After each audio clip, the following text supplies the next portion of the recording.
Good morning, everyone, and thank you for joining us today as we celebrate International Youth Day.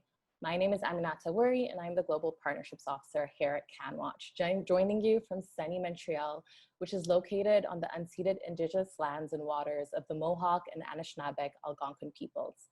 I'm grateful for the opportunity to be here. I thank and pay respect to the many generations who have taken care of this region and those from all nations across Turtle Islands. Throughout the day, we will be joined live by young leaders from across Canada who are making a difference in their communities and around the world. And with over 1.8 billion young people between the ages of 10 and 24, now more than ever, we need more young people in decision-making spaces, shaping how we build back better. So I'm really excited to start our morning session and our International Youth Day with Aditi Sivakumar, who's a medical student and passionate advocate of gender equality, with a focus on ending gender-based violence. Aditi founded the My Empowerment Packs, which are wellness kits containing comprehensive resources for youth facing homelessness and women facing violence. She's a 2019 Princess Diana Legacy Award holder, a 25x25 She Decides Young Leader. So Aditi, thanks for joining me today. The theme for International Youth Day 2020 is Youth Engagement for Global Action. So tell us, what does this mean to you? So I think youth engagement at times can be seen as a buzzword, but it's so much more than just having a youth at the decision-making table. It's making sure that youth are not only present at the decision-making table, but that they have a voice, and that voice is actively listened to and acted upon. So youth consultations are becoming popular nowadays, but what happens at times is after the consultation is over, sometimes youth aren't continuously engaged. And that can lead to frustration because you wonder if the concerns or the ideas that you express were put into that policy or action plan or whatever it might be.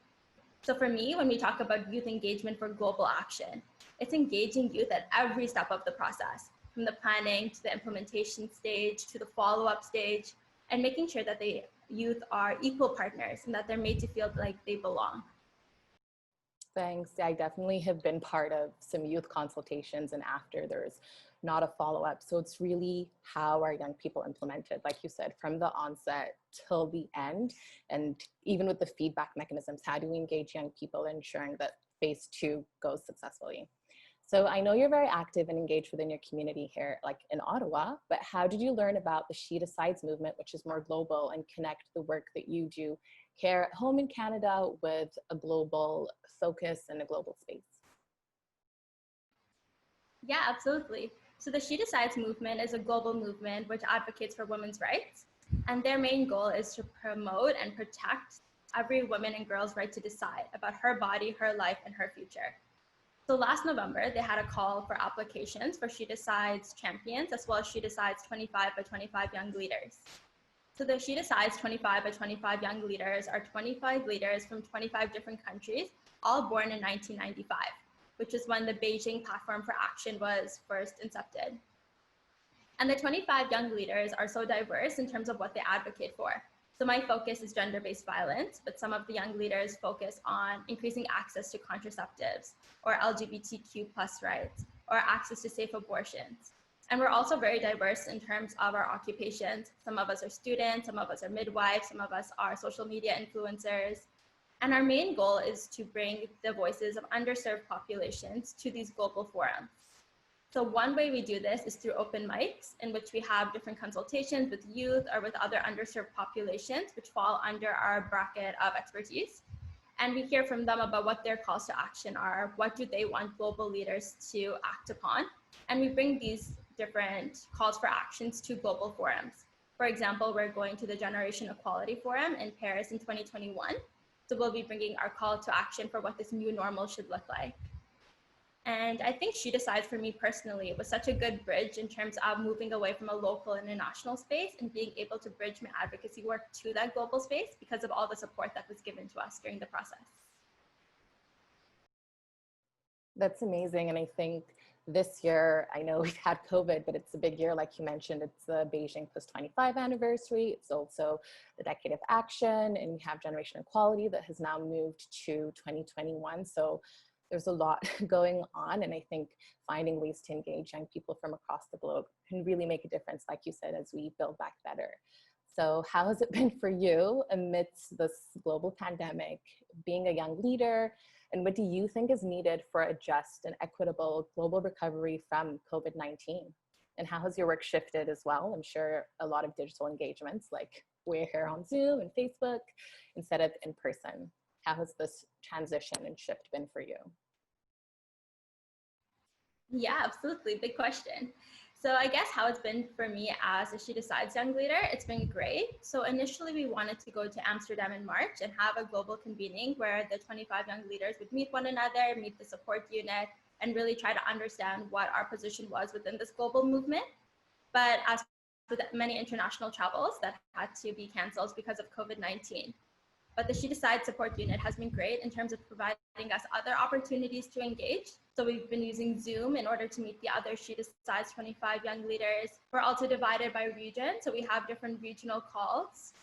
We also participate in open mic nights. So anyone involved in the movement, whether you're a champion or a SheDecides young leader, or you're just involved with the movement itself, we're able to talk about how COVID-19 has impacted their communities across the world, what challenges they're facing, and what initiatives they're currently creating.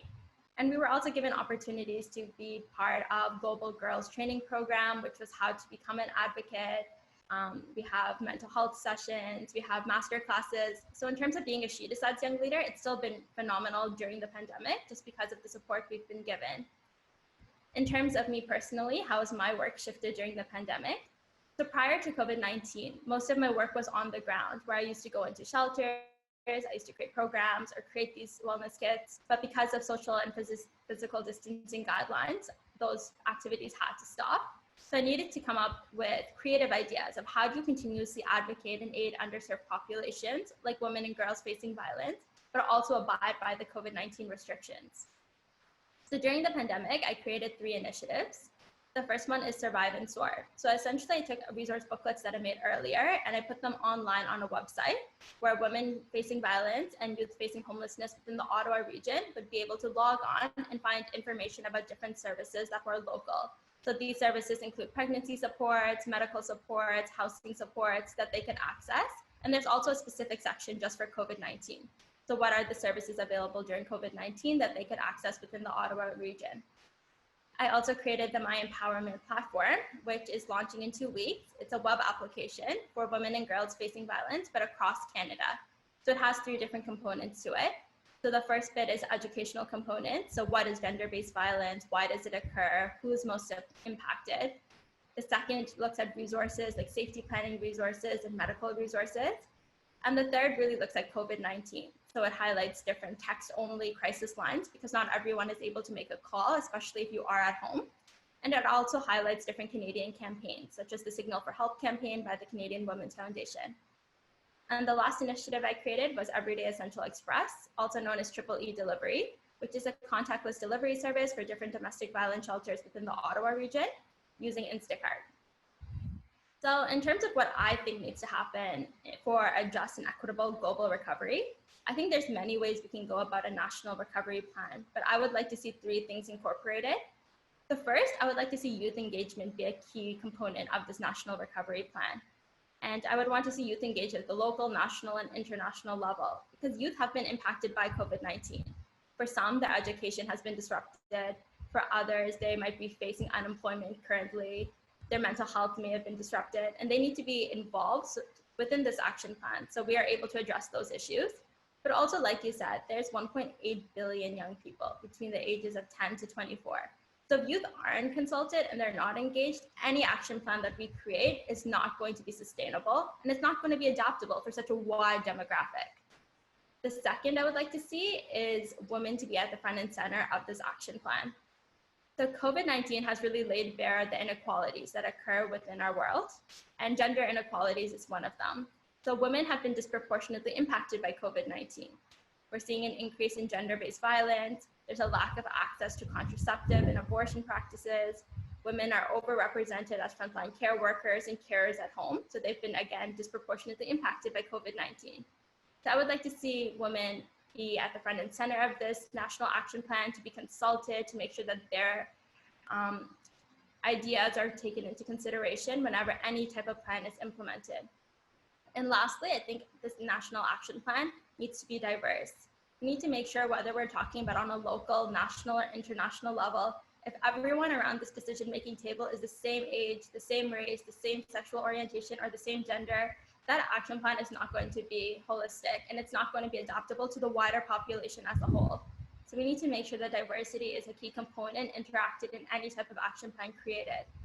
So I guess to sum up, I would like to see this national or global action plan be youth engagement, be a key component, be women-centered, and be diverse. I don't even know where to start, but wow, you've been super busy during this pandemic. I think I've just been on Netflix, but you have been really busy with your initiatives, and I like the way that you've thought of different access points. A key thing, like you mentioned, a lot of people can't call for support, as we've seen a spike over 30%, I believe, in Canada in gender-based violence. So having the option to text in is really critical, and just web resources, contactless resources. So thank you for contributing to this response.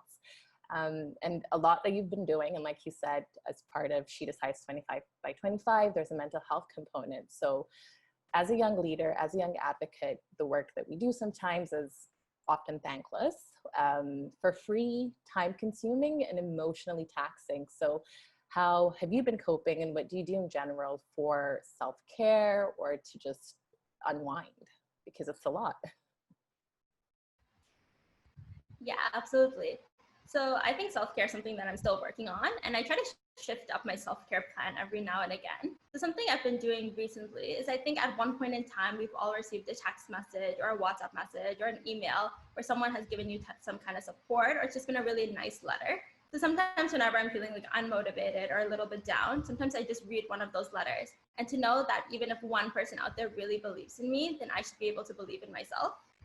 Another aspect of self-care, sometimes I try to find my why. So it's great to do a lot, but why do I do it? So before the pandemic, I used to volunteer at a domestic violence shelter. So sometimes just being inside the shelter and talking to the women and children and seeing firsthand the impact that some of my initiatives were having, that really fostered my why and made me want to keep going.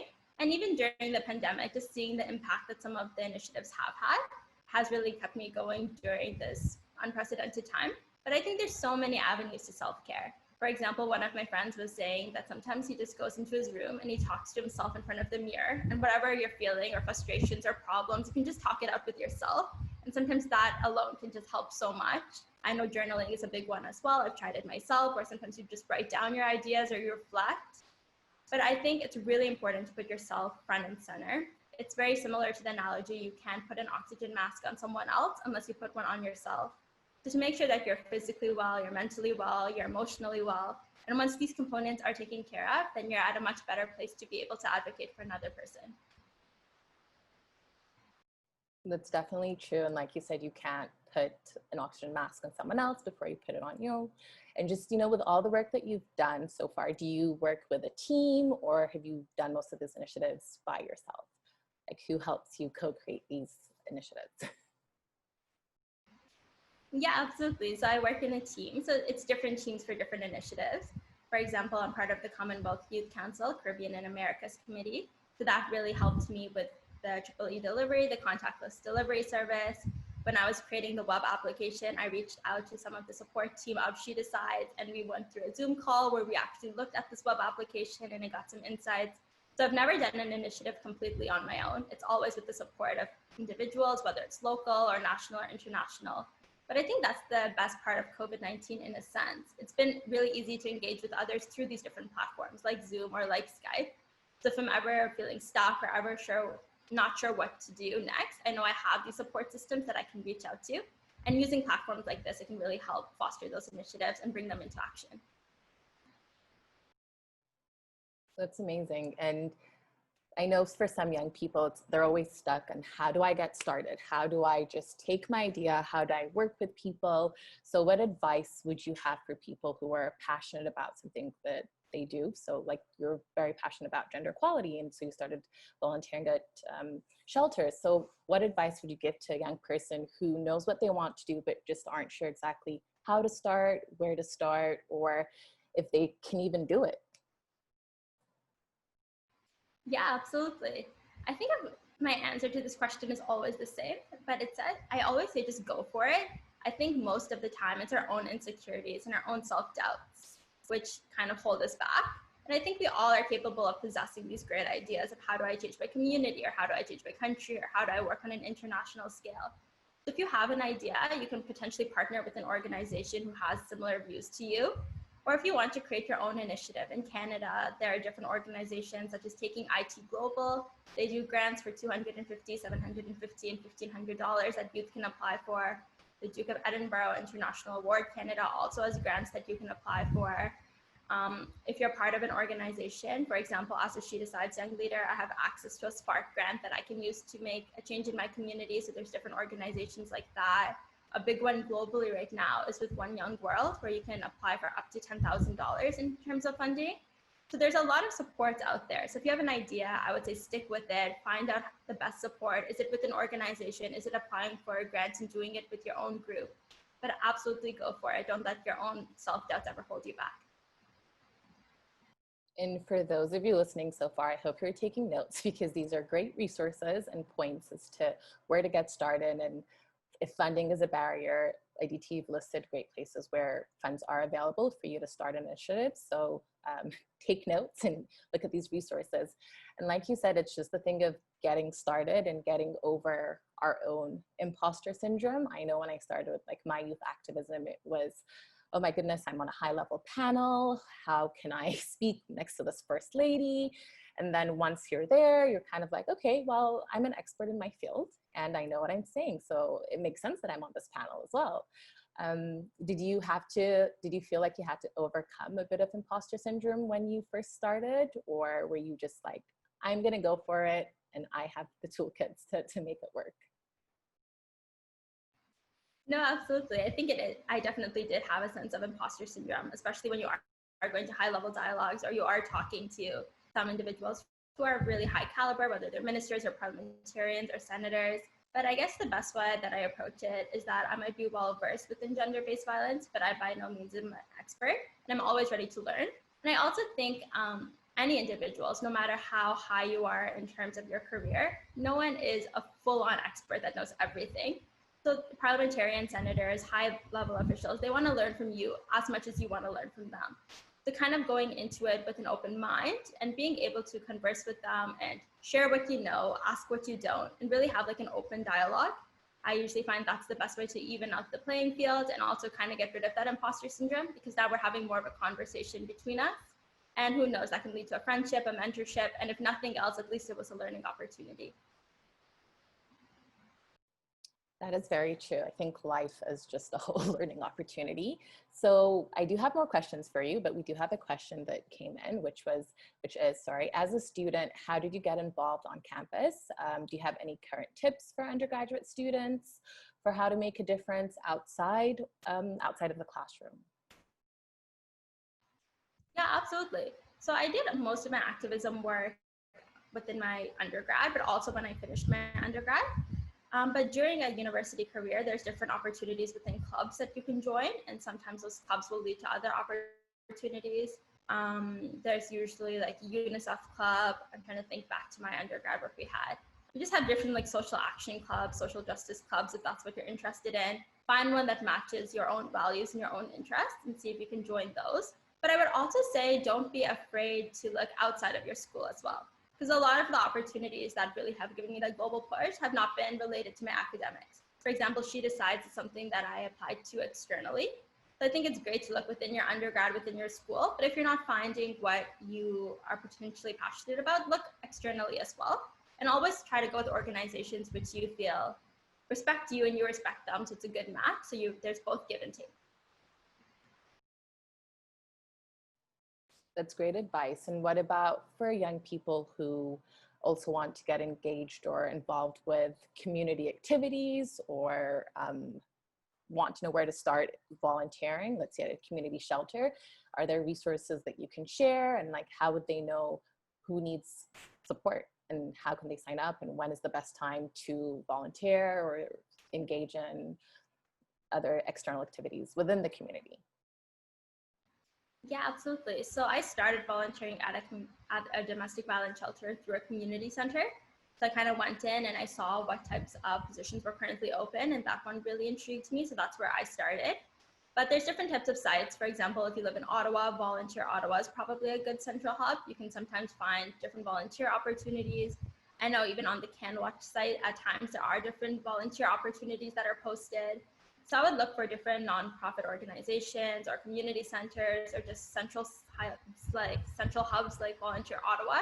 See what's available. And if you're not able to find anything on any of these hubs, sometimes just contacting a place that you might want to volunteer at.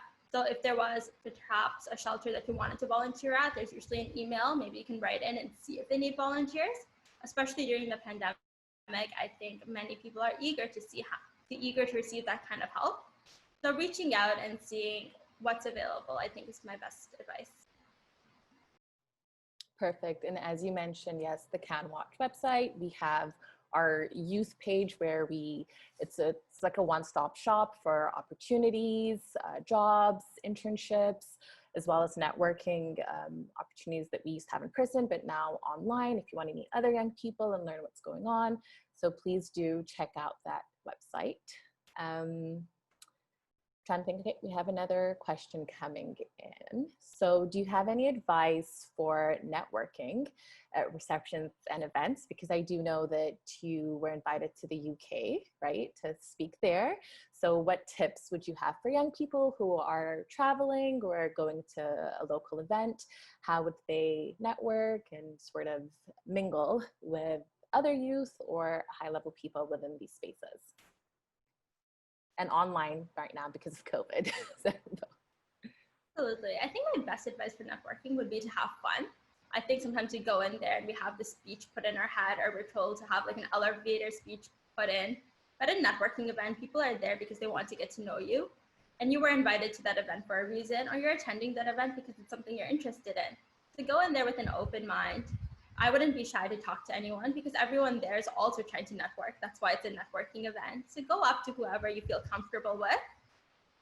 Introduce yourself, have a good time. You can obviously give your elevator pitch, but by no means I think anyone should feel forced to give this 30-second speech right off the bat, because sometimes that can feel awkward too, especially when you aren't sure if someone will be interested. So have a good time with it. Go in confidently. You are there for a reason and you've chosen to be there, or you were invited to be there. So go have the best time you possibly can through these networking events. And yeah, I think that would be my best advice. Have fun with it. Have you in particular met someone interesting, or do you have a funny networking story to share with us? Because sometimes I know they can be a bit awkward. Or good, because you can make a friend out of it. I had a funny networking experience. I was invited to the UK where we got to meet Prince William. So that was a really interesting networking experience because that's someone who I would have never thought I would meet in person. And I think I was a bit nervous when I heard that he was coming. But as soon as we started talking, I completely forgot that he was part of the royal family. And it was just like a conversation that we were having. So I think it's really interesting when things like that happen, when you have like an image of someone in your head and you're like, oh, wow, like I'm really nervous to talk to this person. But then once you start, it just becomes really natural and it's like a conversation back and forth, just like you and I. It just becomes really natural and easy. Well, that's definitely a great person to meet at a networking event. I wish I was there as well to meet Prince Williams. And so as we wrap up, thanks so much for sharing all your insight and expertise. Do you have final advice or thoughts for young people? And also if people want to connect with you, how can they reach out and support in any way? Yeah, absolutely. I guess my biggest advice would be right now we're all looking towards this post-pandemic. What is this new normal going to look like? What is that? What's the vision for Canada? What's the vision for the globe? So right now we have a really cool opportunity to really take a shift in how we used to advocate for the Sustainable Development Goals. Our timeline for the Sustainable Development Goals is 2030. And if we were working at the pace that we were prior to the pandemic, we may or may not have met that goal. But now we have the chance to really put that reset button and say, you know what, this works, this didn't. Let's make sure our new normal encompasses all of those Sustainable Development Goals, that we start decreasing these inequalities, that we start increasing acceptance. So really utilizing this time within the pandemic to know that we can really make a shift in this world. And that starts with you. To find out issues within your community, within your country, within the international realm, and go and make that difference. Use the different funding opportunities, use the different networking opportunities that you can get. And in terms of connecting with me, I always love connecting with people. So you can follow me on Twitter or Instagram. Did you want me to send you my handle maybe, or you can just find me, it's just my name. It's at Aditi Sivakumar. So feel free to follow me. I'd love to connect. Perfect, thank you. And we'll share all these resources and your Twitter handle. So if everyone wants to connect with you, they definitely can. And also you've listed great resources throughout the webinar. So whoever wants to connect with Aditi, please, at the end of this week, we'll have all these on our website and webpage. So please go there. And I just want to thank you so much for having a conversation with me today. It's been great to learn more about what you do, more about SheDecides, to be honest, because I have been engaged with them, but not fully. And I look forward to connecting with you. And I'm glad that this was the first session to kick off our International Youth Day here at CanWaCH. And like I mentioned, for those watching, we have an amazing day lined up for you. So please stay tuned, follow our Twitter.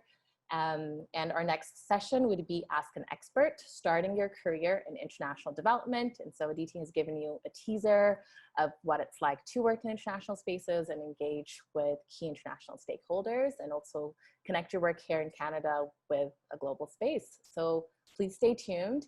Thank you so much, Aditi. This has been a pleasure. For those joining, thanks for making time to join us this morning, afternoon, or evening, wherever you are. And we'll see you throughout the rest of the day. Thanks.